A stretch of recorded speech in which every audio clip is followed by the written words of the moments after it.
o amor a Deus e ao próximo. Este trecho do Evangelho de Lucas que nós acabamos de ouvir, ele vem logo depois da missão dos 72 discípulos, em que Jesus ensina quais são as características do verdadeiro discipulado. Mas então, eis que um fariseu, um mestre da lei, ele se levanta para interpelar nosso Senhor. Interessante que o seu comportamento não é de um discípulo. O mestre da lei não quer se deixar ensinar por Jesus.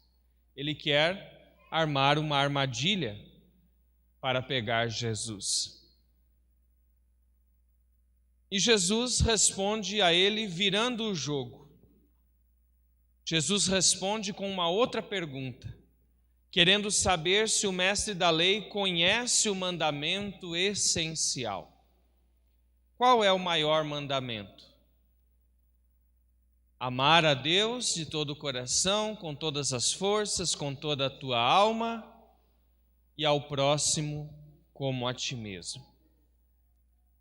O mandamento do amor é o eixo que une o Antigo Testamento e o Novo Testamento.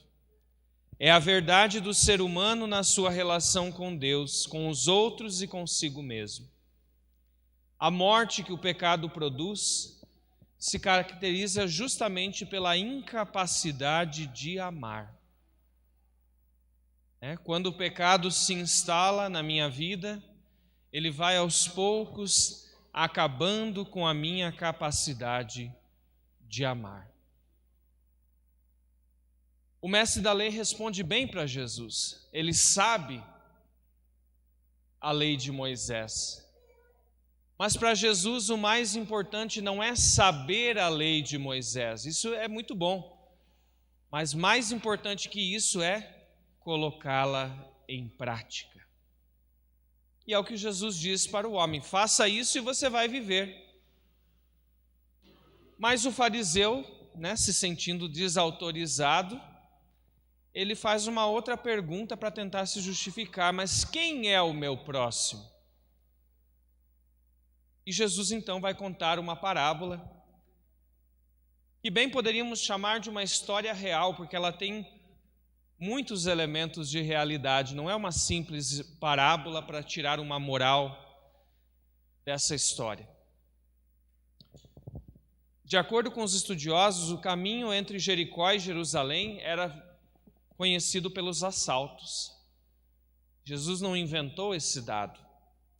Era a única rota de subida do Vale do Rio Jordão até a capital, Jerusalém. Também nessa única rota, sacerdotes que moravam em Jericó, eles, no tempo da sua escala de servir no templo de Jerusalém, eles iam de Jericó para Jerusalém para servir no templo.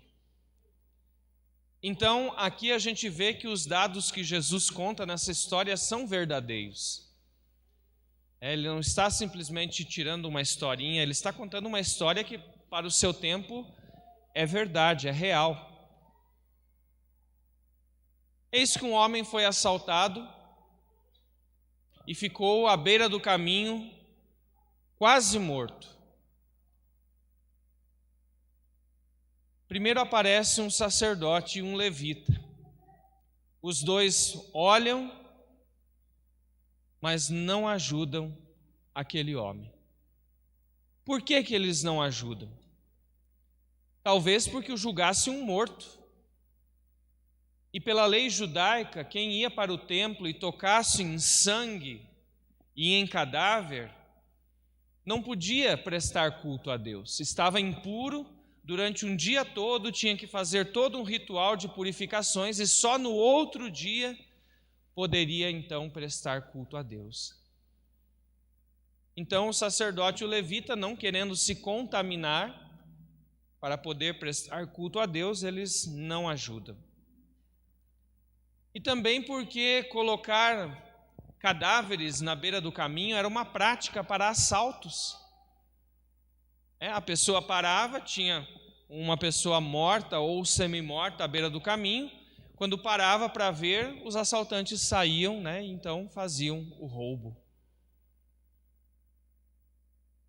Mas em tudo isso a gente vê que o sacerdote judeu e o levita, o cantor que servia no templo, eles estavam preocupados com o seu bem-estar pessoal. Eles não queriam se envolver, não queriam se sujar com aquele irmão que estava à beira do caminho. Não queriam comprometer o seu culto a Deus.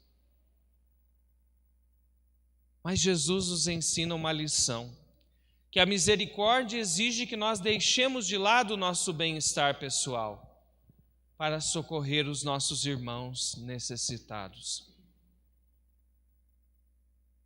Quem era o próximo do fariseu, do mestre da lei? Os judeus e sobretudo os fariseus, eles restringiam bem as pessoas que eles consideravam o seu próximo.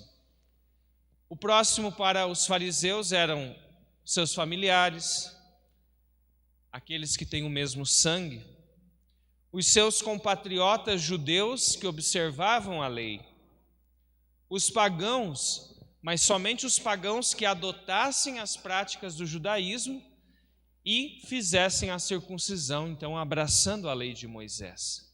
Esses eram considerados por eles o seu próximo, a pessoa para o qual eles poderiam fazer o bem. Já havia muitos excluídos, aqueles que eles não consideravam próximos. Por exemplo, os estrangeiros que não seguiam a religião judaica, os seus inimigos não eram seu próximo, aquelas pessoas que estavam sempre trabalhando em profissões que geravam um estado de impureza para estar no templo. Por exemplo, os pescadores, os pastores de ovelhas, eles sempre estavam em estado de impureza, não podiam estar no templo. Também os pobres e os leprosos não eram considerados os próximos deste fariseu. Mas então eis que aparece um samaritano, alguém que aos olhos do judeu é estrangeiro, é inimigo e é pecador. E esse samaritano, ao ver a situação de morte, ele não se afasta, ele se aproxima daquele que está caído. Compadece-se com um amor profundo que o leva a uma série de cuidados.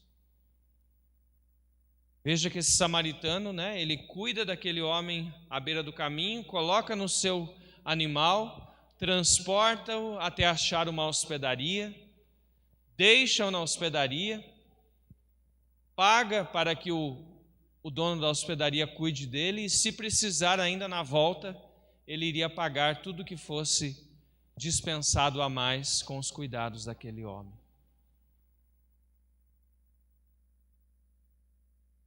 E Jesus pergunta para o fariseu, então, quem foi o próximo daquele homem? Aquele que agiu com misericórdia.